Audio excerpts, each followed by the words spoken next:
Hello दोस्तों, स्वागत है आपका आपके पसंदीदा YouTube platform notes book IAS पे। तो कैसे हैं दोस्तों आप? कैसे चल रही है पढ़ाई? आज हम लोग जो है एक मेन टॉपिक जो आपने देखा भी होगा मई में शुरू हुआ था, डिफेंस सिस्टम से रिलेटेड। और इसको आप अगर चाहें तो जीएस पेपर 3 में ऐड कर सकते हैं। तो इसके बारे में हम लोग देखेंगे। जैसे भारत जो है, भारत सरकार जो है रक्षा पर और ज़्यादा खर्च करने के लिए लगभग 1 लाख करोड़ रुपए की मिसाइल और हथियार खरीदने की मंजूरी दी है। अब उसका कारण क्या है? कारण और भी है, लेकिन नेशनल सिक्योरिटी का जो मामला है, राष्ट्रीय सुरक्षा का जो मामला है, यह मुख्य मामला तो है ही है। और साथ ही में आपने देखा अभी हाल ही में, चूंकि जो ऑपरेशन सिंदूर जब चलाया जा रहा था, उस समय पाकिस्तान जो है, पाकिस्तान के पास चाइनीज बहुत सारी मिसाइलें थी जो कि फुस हो गई। फुस हो गई का मतलब समझे कि मतलब फोकस हो गई। यानी भारतीय जो मिसाइल थे उनके आगे उनका कोई भी मुकाबला नहीं रह पाया, जिसके कारण जो है पाकिस्तान अभी अभी हाल ही में आपने देखा होगा कि पाकिस्तान के जो रक्षा मंत्री हैं, इवन विदेश मंत्री हैं, वह चाइना से नहीं बल्कि यूएस की तरफ रुख किए हैं। और यूएस की तरफ रुख करने का उनका सीधा कारण यही है कि वहां से हथियार को कंज्यूम किया जाए, क्योंकि चाइना पर जो डिपेंडेबल वो थे, उनका तो जो पूर्ण आत्मविश्वास था वो तो समाप्त हो गया ऑपरेशन सिंदूर के दौरान ही। तो वह अपना नेशनल सिक्योरिटी को बढ़ाने के लिए, राष्ट्रीय सुरक्षा को बढ़ाने के लिए अपने जो है हथियार को और ज्यादा कंज्यूम कर रहा है।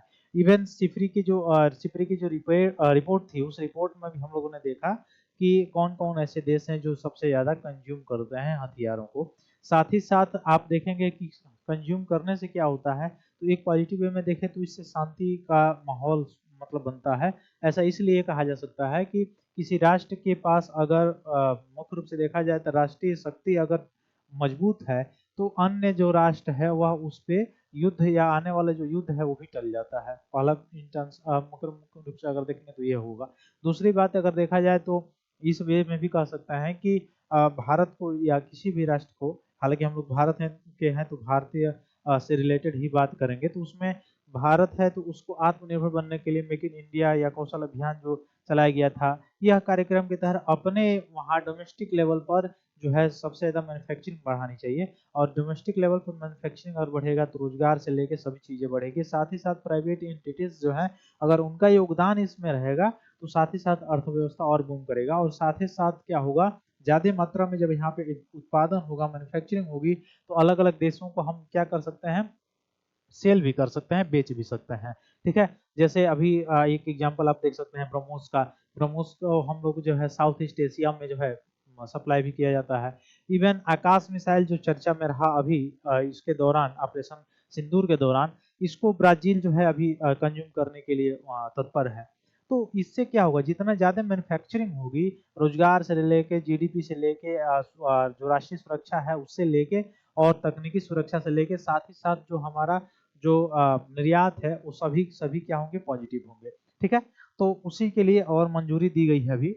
तो स्पाई प्लान्स किया गया है, आप देख सकते हैं टाइम्स ऑफ इंडिया का ये न्यूज है, इसमें बताया गया है कि एयर डिफेंस सिस्टम, सी माइंस, यह जो है मुख्य रूप से 1 लाख करोड़ रुपये की यहाँ पे मंजूरी देने की बात की गई है। राजनाथ सिंह जो है रक्षा मंत्री हैं इनके द्वारा।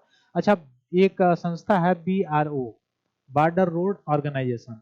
ठीक है। जैसे आप सुने होंगे violet vibrate village programme, VVP। ठीक है। वाइब्रेट विलेज प्रोग्राम, जो बॉर्डर इलाका है वहाँ पे जो विलेज है, वहाँ जो गांव है, उनके किनारे जो बसे हुए जो गांव हैं, उन गांव को डेवलप करने के लिए यह प्रोग्राम चालू किया गया था, वाइब्रेट विलेज प्रोग्राम। और वहाँ पे जो सीमावर्ती जो इलाके होते हैं, उन सीमावर्ती इलाकों पे सड़क को बनाने का कार्य, रोड को बनाने का कार्य कौन करता है? यही करता है, BRO करता है, बॉर्डर रोड ऑर्गेनाइजेशन करता है। हालांकि ये बॉर्डर रोड ऑर्गेनाइजेशन किसके अंतर्गत आता है? तो ट्रांसपोर्टेशन के अंतर्गत नहीं आता है, बल्कि जो डिफेंस मिनिस्ट्री है उसके अंतर्गत आता है, यानी रक्षा मंत्रालय के अंतर्गत आता है। ठीक ना। तो रक्षा मंत्रालय के अंतर्गत आता है। ठीक ना, ये याद रखिएगा। तो राजनाथ सिंह जी की अध्यक्षता में भारत की रक्षा अधिग्रहण परिषद जो DAC है, उसने 1 लाख करोड़ लगभग 11.7 बिलियन अमेरिकी डॉलर से अधिक मूल्य की रक्षा आधुनिकीकरण जो प्रस्ताव है उसके लिए स्वीकृति प्रदान की है। यह ऑपरेशन सिंदूर के बाद सबसे बड़ा खरीद के लिए कदम उठाया गया है भारत सरकार के द्वारा। और इसमें शीर्ष 3 बड़ी परियोजनाएं शामिल है। कौन कौन सी? एक माइन काउंटर मेजर वेसल्स जो 44 करोड़ रुपए के आसपास है तटीय सुरक्षा को मजबूत करने के लिए 1200 देसी जहाज। फिर QRSAM सिस्टम जो 36,000 करोड़ का है वायु रक्षा को मजबूत करने के लिए DRDO द्वारा डिजाइन की गई 6 त्वरित प्रतिक्रिया सतह से हवा मार करने वाली मिसाइल रेजिमेंट इसके लिए। और IHTAR विमान जो 10,000 करोड़ रुपए उन्नत इलेक्ट्रॉनिक ऑप्टिकल और रडार प्रणालियों से लैस 3 निगरानी बीमारी इसमें विमान जो है शामिल रहेंगे। ठीक है, ये सारी चीजें इसमें मुख्य रूप से शामिल रहेंगी। और इसकी गति जो है और तेज कर दी गई है। आपातकालीन खरीद अधिकार जो है सरकार ने 40,000 करोड़ रुपए तक की आपातकालीन खरीद का अधिकार भी दे दिया है। अब इससे स्पष्ट ये हो रहा है कि रणनीतिक विराम या पूर्ण युद्ध विराम जो है नहीं है। अभी बीच में आपने सेना की तरफ से वक्तव्य को भी देखा होगा।